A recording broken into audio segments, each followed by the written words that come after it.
Baik, Shalom. Hari ini kita akan membahas firman Tuhan sebagai persiapan kita untuk membawa ibadah di kebaktian kenaikan Tuhan Yesus ke sorga, yaitu kita lakukan pada hari Kamis, tanggal 29 Mei.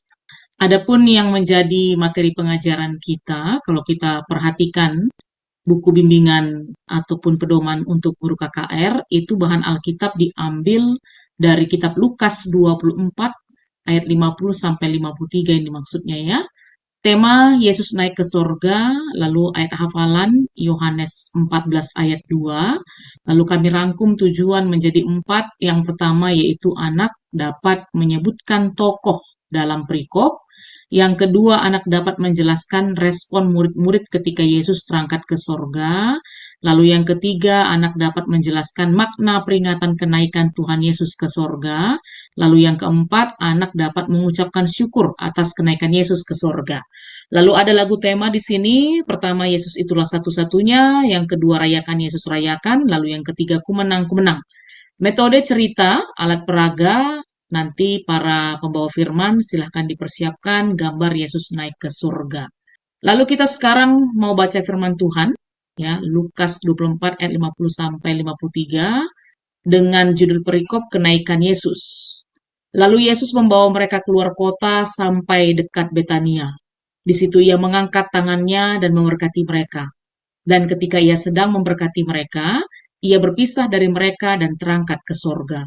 Mereka sujud menyembah kepadanya, lalu mereka pulang ke Yerusalem dengan sangat bersukacita. Mereka senantiasa berada di dalam bait Allah dan memuliakan Allah. Oke, sekarang kita masuk di penjelasan bahan Alkitabnya ya, para pelayan KKR semuanya. Yang pertama adalah Lukas 24 ayat 50 sampai 53 ini berisi tentang kisah kenaikan Yesus ke sorga. Ini juga tadi sudah kita perhatikan dengan judul perikopnya ya. Lalu kisah tentang Yesus naik ke sorga adalah penutup dari Injil Lukas. Kalau kita perhatikan nanti memang kitab Lukas itu sampai pasal 24. Tetapi sekalipun ini sebagai penutup dari kitab Injil Lukas, bukan berarti ini akhir dari karya Yesus ya, pelayanannya. Justru disinilah misi Yesus diteruskan oleh murid-muridnya. Yesus naik ke sorga dengan memberkati murid-muridnya. Dan kita lihat bagaimana murid-murid menanggapi peristiwa itu dengan penyembahan dan sukacita besar. Itu secara singkat tentang teks kita Lukas 24 ayat 50 sampai 53. Lalu apa pesan yang bisa kita dapatkan, abang kakak guru semuanya? Sebagai guru KKR paling tidak ada 3 hal ya, tapi ada nanti poin tambahan di poin keempat.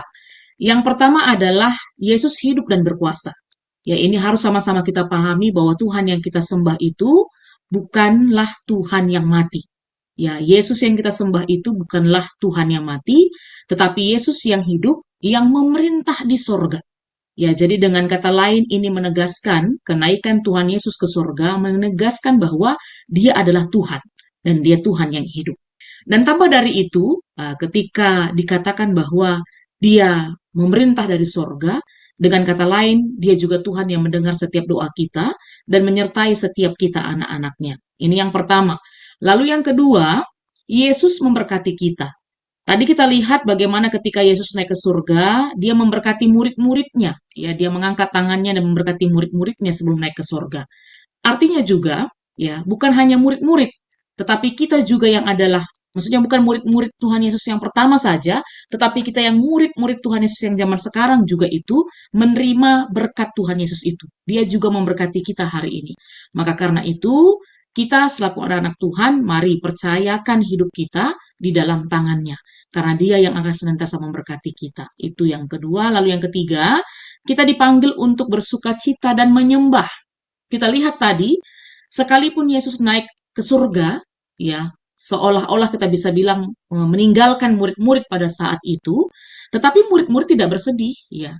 Justru mereka bersukacita dan memuji Tuhan. Maka dalam hal ini selaku anak-anak Tuhan, kita pun diajak ya untuk bersukacita dan ikut menyembah Tuhan dengan cara kita ikut kebaktian KKR, ya kan? Lalu tambah dari itu, kita selalu belajar untuk menyembah Tuhan dengan hati yang penuh syukur.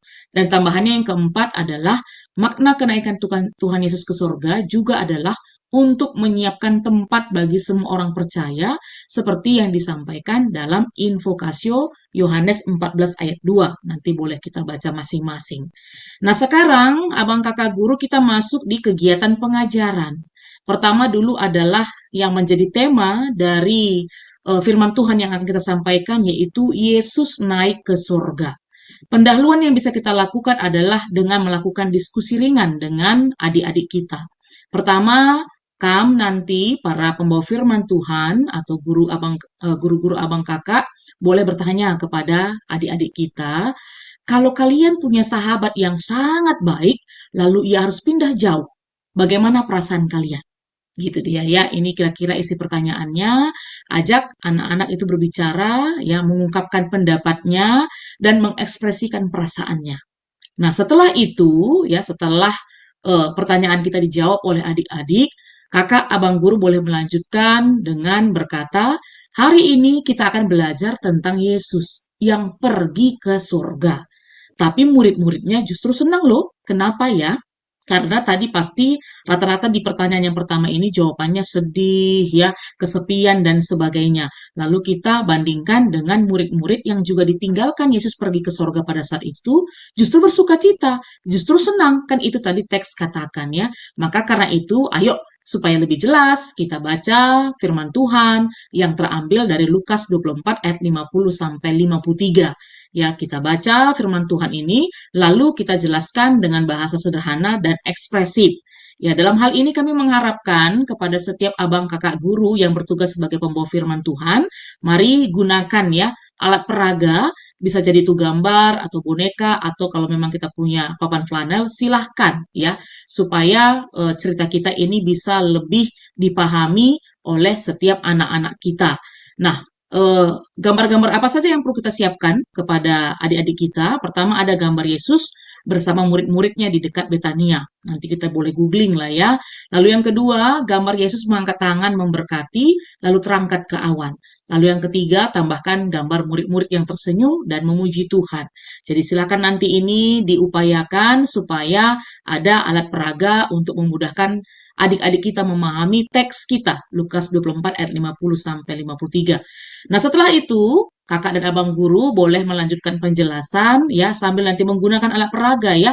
Setelah menjelaskan teks kita tadi, lalu jelaskan lagi apa maksudnya dari teks kita ini. Pertama adalah Yesus yang kita sembah adalah Tuhan yang Maha Kuasa.